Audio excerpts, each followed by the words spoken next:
Good morning बच्चों। बच्चों, हमारा ये लेसन चल रहा है, हमारी कहानी चल रही है ये बहादुर बिट्टू। ये हमने आधी कहानी कल पढ़ ली थी और आधी हम आज पढ़ेंगे। आपने यहाँ तक पढ़ लिया था कि बिट्टू ने सिर पे पगड़ बांधा था और हाथ में दराती लेकर घोड़े पर सवार होकर वो खेत में पहुँची थी और उसने शेर से कहा था कि मेरे पति ने तो कहा था कि उसने 4 शेर फांस रखे हैं, लेकिन यहाँ पर तो एक ही है। चलो, नाश्ते में एक ही शेर काफ़ी है। यहाँ तक कि हमने कल रीडिंग कर ली थी बच्चों। यहाँ तक नाश्ते में एक ही शेर काफ़ी है। अब हम आगे पढ़ेंगे। इतना सुनना था कि शेर डर के मारे कांपने लगा और भाग खड़ा हुआ, यानी शेर वहाँ से भाग गया डर करके। यह देखकर बिट्टू बोली, देखा, इसे कहते हैं हिम्मत। तुम तो इतने डरपोक हो कि घर की गाय शेर के हवाले कर रहे थे। अपने पति को उसने फिर से डांटा कि तुम तो इतने कायर हो, डरपोक हो कि घर की गाय ही शेर को देने जा रहे थे। हवाले करना मतलब देने जाना। हवाले करना से मतलब है बच्चों किसी को कोई चीज़ दे देना। उधर मारे भूख के शेर की आंतें छटपटा रही थी, यानी शेर को बहुत भूख लग रही थी। एक भेड़िए ने पूछा, महाराज, क्या मामला है? आप आज बहुत उदास दिखाई दे रहे हैं। शेर ने कहा, कुछ न पूछो, आज मुश्किल से जान बची है। आज एक ऐसी राक्षसी से पाला पड़ गया मतलब सामना हो गया। पाला पड़ने से मतलब है बच्चों सामना होना, जो रोज़ सुबह 4 शेरों का नाश्ता करती है। यह सुनकर भेड़िया बहुत हंसा। वह सुबह झाड़ी में छिपकर सारा तमाशा देख रहा था। उसने कहा, भोले बादशाह, वह तो बिट्टू थी जिसे आपने राक्षसी समझ लिया था। आप इस बार फिर कोशिश करके देखिए। अगर बैल आपके हाथ ना आए, बच्चों हाथ ना आने का मतलब है यहाँ पर ना मिले। हाथ ना आए का मतलब है ना मिले। अगर आपको बैल ना मिले तो मेरा नाम भेड़िया नहीं।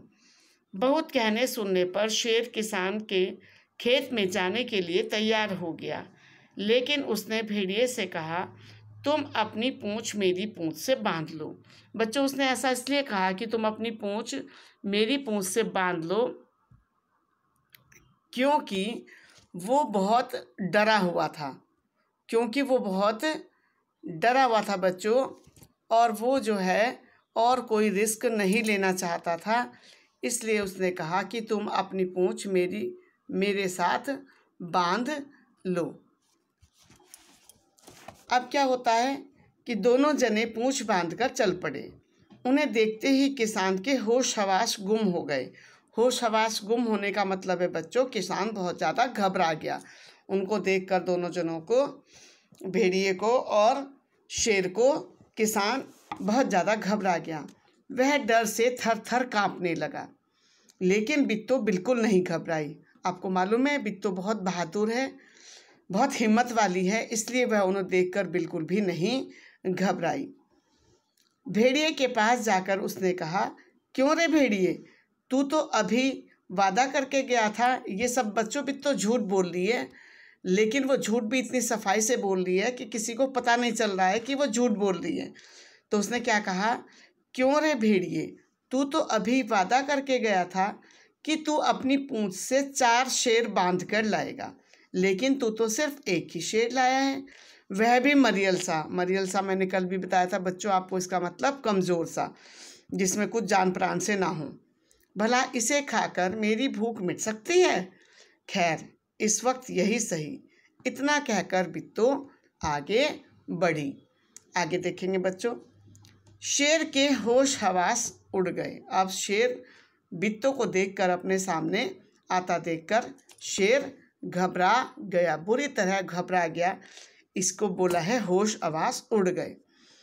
उसने समझा कि भेड़िए ने उसके साथ धोखा किया है। झूठ तो बिट्टू बोल रही थी, लेकिन शेर को विश्वास हो गया कि भेड़िया उसे जानबूझकर फंसाकर लाया है।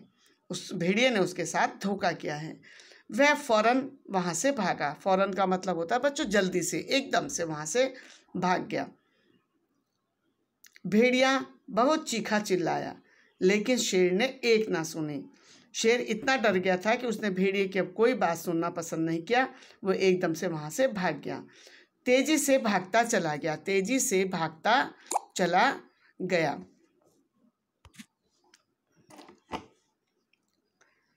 इस तरह बच्चों कहानी का अंत है ये, किसान और बिट्टू आराम से रहने लगे। उन्हें मालूम था कि अब शेर उनके खेत की तरफ फिर कभी नहीं आएगा। तो इस तरह बच्चों बहादुर बिट्टू ने अपनी गाय की भी रक्षा कर ली, अपने बैल की भी रक्षा कर ली और उसने शेर को डराकर वहाँ से भगा दिया। बच्चों इस कहानी से हमको ये शिक्षा मिलती है कि अगर हम अपने अंदर हिम्मत रखें, अपने अंदर साहस रखें, अपने अंदर की ताकत को कम ना होने दें, तो हम बड़ी से बड़ी मुसीबत को भी झुका सकते हैं, बड़ी से बड़ी मुसीबत का भी हम मुकाबला कर सकते हैं। थैंक यू बच्चों। ओके, आपका दिन शुभ हो।